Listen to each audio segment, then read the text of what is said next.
So which is going to make it more exciting to see if it does actually work out. It doesn't really feel like getting the CK plus CM trade. It's a gotcha, guys. You picked the same heroes, and now we have the counter. It's Crystal Maiden. Like, I don't think she really counters this Tiny Razor particularly well, and I don't think the CM was really particularly set up for success either in this game with the heroes that she's playing with. But we'll see. I guess at the very least this time around, Yuragi, instead of playing the PL into the Razor, he's playing Ricky, who can very easily escape the static link. So that's one major upside, is the blink strike. As long as you're playing on the enemy creep wave and you have the Maiden behind you, you can always just blink back and negate that impact from Zai. And you know what? I'll be the first to admit that I was wrong if OG just crushed this game. I just need to see it to believe it, you know?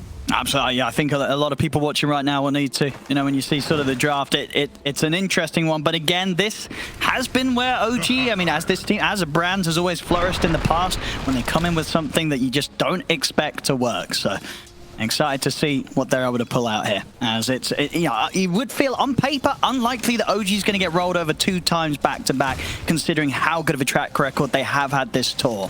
They should definitely have a better game in them here than they did in game 1. I feel like no matter what in this game, we're all going to come out learning something. We're either going to learn something new from OG's strategy that we hadn't seen, or we're going to learn that this opening against OG is very good. So, you know, one or the other. Everyone will be wiser. I mean, and what do you think about the lane setups this time? I mean, last time round you were a little concerned for OG straight away from the laning stage. You know, is it just for that top with the Ricky factor of being able to blink away that makes this a little better for OG? And top lane, that's going to be a second death on Misha. I think Misha is in a similar position, to be honest. It's just, I think playing Maiden here is borderline impossible. You're playing with Ricky, who can't play offensively into this lane, because if he starts offensively blink striking, then he's going to get linked, so he needs to just farm. And if Dawn ever sees a connection like this with Celestial Hammer into Starbreaker, if Ricky doesn't smoke screen, you just die, because even if you frostbite the Dawn, the root doesn't stop Starbreaker from continuing. So you saw there, they just piled onto the Maiden and just killed her. Might be a little bit of a return here from Yuragi, perhaps, if there's enough damage. Oh, they got the frostbite. Stick charges. And Boxy actually with the fairy fire as well. He's going to live, and now Yuragi, he has got the blink strike, so we'll be able to break the static link. Nice fairy fire. Yeah, indeed. Boxy, that was needed. But yeah, now they're going to get bullied again by Zai. I mean, Yuragi, he's got to blink in a second, and we'll be able to get into the fog, so we'll stay fine. How are they doing on the regen on this top lane? Yeah, they only have tangos, so this is going to be rough. And Boxy had a healing salve, so he can just continue. He's going to kill Misha here. He's trying to stop the pull. That's another death. Which he will. 3 deaths already here, 3 minutes in. Another rough start for Misha.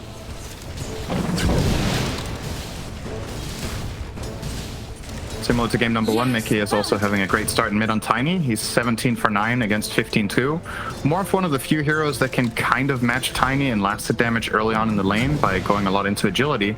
But it's kind of a double-edged sword, because you have to be careful you don't just get burst by Avatos then when you have so low base health. So I think you're going to see BZM probably pick up a raindrop relatively early here so he can play on more agi and contest CS better. But you're always going to be playing into the Quelling Blade disadvantage. So even with Quelling Blade plus tree grab, I think getting denies is still difficult, but hopefully you can get your own. As we're seeing here, Mickey, right, he did get it off there. The attribute shift, but Mickey will get the water. They need to be able to get at least their first major items online before they can really start to look for efforts to fight Liquid. And I'm really curious if this goes to a later stage. Oh, hang on, Misha might just get blown up here. I think stepping a bit too close. I've got him. So BZM jump forward, he'll turn into the Tiny, use the combo against Mickey. Won't nearly be enough damage to threaten him. Mickey's fine, he can back off. Also be able to bottle up an Invis rune. May just be enough to enable him to look for some action off the back of that. Would have been a nice pick for them. They might have even got a collateral. Look at this. Is Mickey going to find something with the Invis? Structures are fortified. Let's see what he's got here. Yep. There's the setup. Ice bath to follow up. There's no save here for Amar. BZM's heading over. May see if he can get something in return. He's got enough burst to get Insania. Okay, I'll have another round of spells in a second. It'll be a big kill if they can take down this Tiny, the 3 of them. I'm going to try their best for this one. There's a lot of magical damage over towards the Wind Ranger. Starbreaker as well. Mickey will get the kill, but he does fall. BZM getting some crucial cleanups there. Static link. and start laying into the Razor or the Tiny with that if he BKBs himself and just fight them. Oh, we need to be careful here. EZM. They're going to be able to get the setup. They've got the burst. They'll take him down. Exactly what Liquid needed to do. They knew that BZM was starting to get a little bit out of control. 4-0-3. The kills against this Morphling, incredibly valuable for Liquid to be able to find. We'll see Misha probably going down again here. I see Uragi. He's going to jump over, but this is into the Macropire. It's going to take quite a bit of damage trying to stand his ground here. He has to jump back to safety. Power shot will catch Insania. So he's getting it onto Boxy. Good nice path for the Macropire. Will allow Boxy to get the space to back off to the side. Sleeping darts there out onto the Dawnbreaker. Sets up for the power shot to knock him down. Boxy taken out. Liquid now still look to fight back on this one. They still feel very strong around the bear. Amar getting surrounded. He's taken out. midgame's in with the combo. Burst through Tiger. See the ult from Misha off to the side, but it's not quite clipping onto anyone. And Liquid are kind of ready to just charge straight into this. Zai over towards Misha. The bear as well, ready to chase down the Crystal Maiden. They'll be able to slow the bear with the Diffusal Blade. The combo of midgame will catch Misha on his escape. Liquid still able to take the fight despite does have the Manta. He's going to be quite the nightmare to control in the team fight. Age is expiring in 5 seconds. This is an important moment. OG smoked for this specific purpose. And you're jump Matu and kill him right when he runs out. Immediate jump into the side. The Solar Guardian heals coming in. Matu is getting healed up a little bit. Will it be enough? Toss to the side. midgame getting him off. The burst caught him. BZM was able to nuke him down, take him out before he could get the off and get that bonus HP. A huge kill for OG, but can they find more out of this? BZM waveforming in aggressively. See Misha run down by Zai with the Eye of the Storm, but with the Skadi, BZM's punching into Zai. Zai having to back off BZM. He's going to be ready to run him down. Turns into the Razor, gets the link going. BZM takes him out. Zai will fall. See BZM, he's going to want for more here. Over towards Boxy. Boxy has to go Scepter, not going to save against the strike, but the trees are coming in. BZM taken down incredibly low. The ice pass there. midgame, a few punches. It isn't enough. BZM will live. Waveform out to the side. I don't know. It got so close there, but BZM doing his all here to carry Liquid. Important detail in the upcoming fight, Boxy's out of vessel charges, and that's a big part of the reason that BZM almost died in the previous one. He will probably use his Manta offensively quite a lot of the time, as Tiger was there and is no longer there. Pushing top, and then you go back and clean up mid once in a while, and effectively you're playing a bigger portion of the map than the enemy team is. OG will try to make a move here. Good shackle. Nice, good jump onto Zai. See the Solar Guardian coming in. See they're able to heal Zai up. And time to get the BKB in the Lotus up. Over to the side. Misha popping the opposite. Immediately put to a stop with the fear from Matu. BKB and Lotus is out on Zai. Liquid, they're ready to turn around the fight now as they chase out Uragi with the static link, but he's up to the high ground.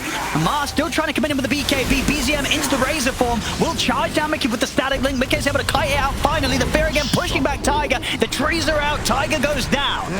But in the river, Mickey with the Avalanche combo controls Amar. It'll be a dead CK as well. They kill off Zai, but now outnumbered. OG, they've got to run. The slows are out onto Misha. We'll see if BZM feels that he can have anything more to do in this fight. Doesn't look like it. He'll continue to retreat. The Avalanche tree volley catches Uragi. The fear's there to put a stop to the escape of Misha. Liquid, they'll clean up the team fight big time. They take 4. They only lose. Though, so this one wouldn't be as clutch as the other one, but they're gonna find Zai. He has got BKB. He's ready again. He's got all his actives. They can do the BKB's out. Uragi's jumped in. He's got the tricks of the trade off in time. Is he able to escape though? He's not. Uragi gone. It's going to be Misha dead as well. Tiger having to escape from Boxy. Amar, he'll commit him for the team fight. He'll get himself in onto Insania. Won't be able to put a stop to the tree volley with the stun, but he's having to run with this BKB. The bear chasing after him. They've taken down 2 OG, but they will lose more once again. They lose 3. Okay, with the cleanup. Yeah, I see what you mean. I think you could maybe swap it in instead of the Manta, and then you can still use the Silver Edge to try to get in and just blast people with all the waveforms in a row, potentially. Oh, Mickey.